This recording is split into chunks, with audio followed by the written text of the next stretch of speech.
My name is Scott McKenzie, Technical Director for Murray Soccer Club, and today I'm going to talk you through how to use the player game self-reflection form um, and upload it to Google Drive.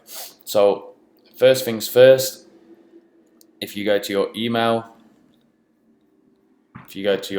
you should have an invitation to collaborate sent from your coach.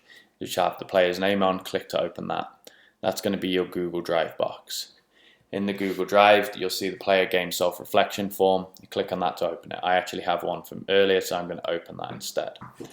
Here's the new player game self-reflection form. If you remember the old one, it was very open, had a little bit less structure. Tried to now provide players with a little bit more direction on their reflection to allow them to get into a little bit more detail.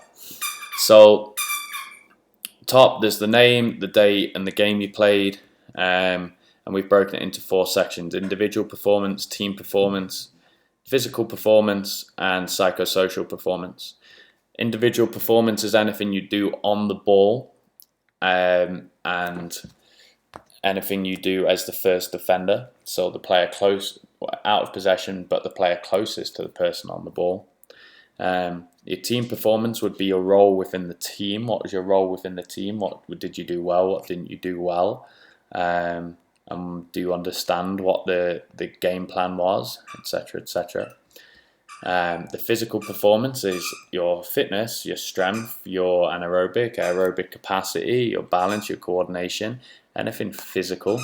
And your psychosocial is your confidence, were you committed, your concentration, your leadership, were you motivated, etc.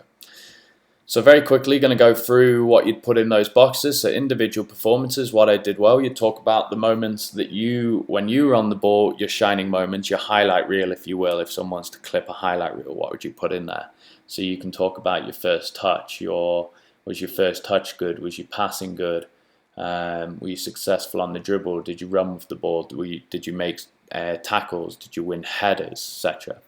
Then in the what could I have done better, you'd be looking at, again, technical stuff on the ball or as a first defender. Maybe you didn't win your tackles, maybe you didn't time them very well, maybe your first touch let you down, so you gave away possession or you weren't able to do what you wanted to do with the ball. Maybe you dribbled in the wrong situations and lost the ball. Those are all things that could go in what I could have done better. Team performance, you talk about in this box, what did the team do well? So you might think about the game plan. If the game plan was to play out the back, did the team do well at that? What was your role in that? If you're a centre back and the game plan offensively is to play out from the back, it might be that you split and actively received the ball and played forward into the midfield. Those are things that you could have done well. That was your role, and if you did it, you'd have been successful. What could the team done better? Well, maybe out of possession, the game plan was to drop behind the ball and remain compact, but instead you got spread out. So that's something the team could have done better. Individually then, what could I have done better in the team? Maybe I could have stayed connected and better to my partner. So if I'm playing centre midfield, we could have worked more as a unit than individuals. How could I have done that? Maybe we communicate a little bit more. Physical performance relates to, again, we talked about that. So what do we put in? What do we put in the box? We talk about the physical strength. So maybe you were good and you covered a lot of ground today. You went box to box, or maybe you were very good in winning your physical battle 1v1 with someone. So if you're a centre back, you physically dominated their centre forward, etc. Areas that you need to improve, again, anything physically that let you down. So were you not fast enough? Were you not fit enough? Could you not run as much as you'd like to? Were you not strong enough? Were you knocked off the ball? They're things that would go in there. And then finally, psychosocial performance. We'd talk about the mental game. So what was good about my mental game today? Did you feel confident? If you felt confident, that would be good. Did you feel motivated? Were you a leader verbally and physically? Did you lead by example in the things that you did?